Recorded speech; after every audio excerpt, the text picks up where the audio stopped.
Matthew, chapter 22. Once more Jesus spoke to them in parables. The kingdom of heaven is like a king who gave a wedding banquet for his son.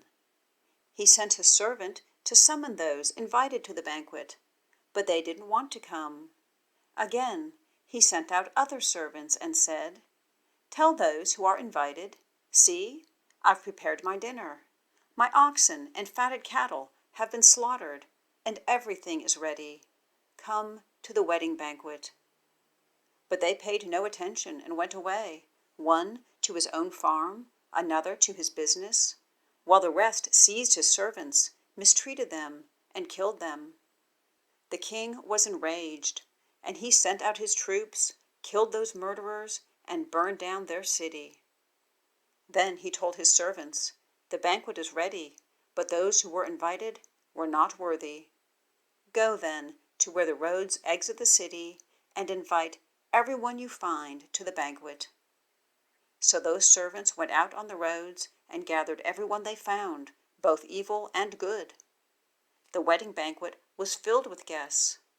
When the king came in to see the guests, he saw a man there who was not dressed for a wedding. So he said to him, 'Friend, how did you get in here without wedding clothes?' The man was speechless. Then the king told the attendants, 'Tie him up hand and foot, and throw him into the outer darkness, where there will be weeping and gnashing of teeth. For many are invited, but few are chosen.' Then the Pharisees went and plotted how to trap him by what he said. So they sent their disciples to him, along with the Herodians. 'Teacher,' they said, 'we know that you are truthful and teach truthfully the way of God. You don't care what anyone thinks, nor do you show partiality. Tell us then what you think. Is it lawful to pay taxes to Caesar or not?' Perceiving their malicious intent, Jesus said, 'Why are you testing me, hypocrites? Show me the coin used for the tax.' They brought him a denarius. 'Whose image and inscription is this?' he asked them. 'Caesar's,' they said to him. Then he said to them, 'Give then to Caesar the things that are Caesar's, and to God the things that are God's.' When they heard this, they were amazed, so they left him and went away.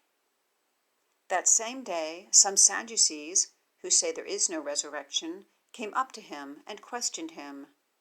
'Teacher, Moses said if a man dies having no children, his brother is to marry his wife and raise up offspring for his brother. Now there were 7 brothers among us. The first got married and died. Having no offspring, he left his wife to his brother. The same thing happened to the second also, and the third, and so on, to all 7. Last of all, the woman died. In the resurrection, then, whose wife will she be of the 7? For they all had married her.'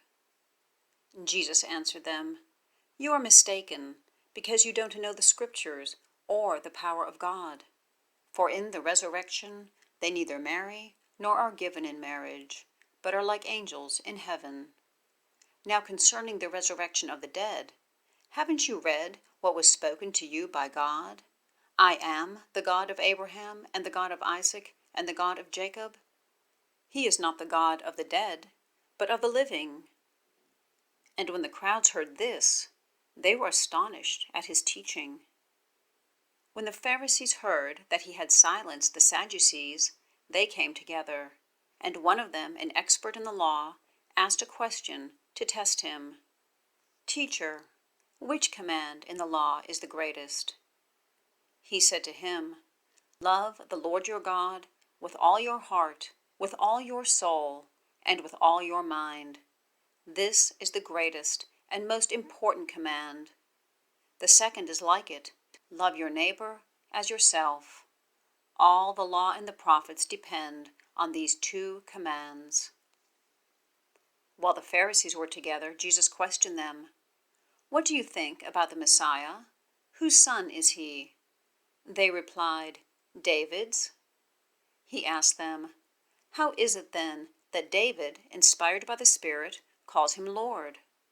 The Lord declareth to my Lord, Sit at my right hand, until I put your enemies under your feet. If David calls him Lord, how then can he be his son?